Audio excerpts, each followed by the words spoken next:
Service Forecast Office in White Lake, Michigan.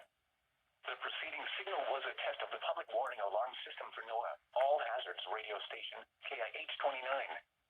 During potentially dangerous weather situations, specially built receivers can be automatically activated by the signal to warn of the impending hazard.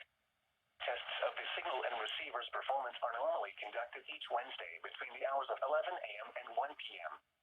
If there is a threat of severe weather, the test will be postponed to the next available good weather day. Reception of this broadcast, and especially the warning alarm, will vary at any given location.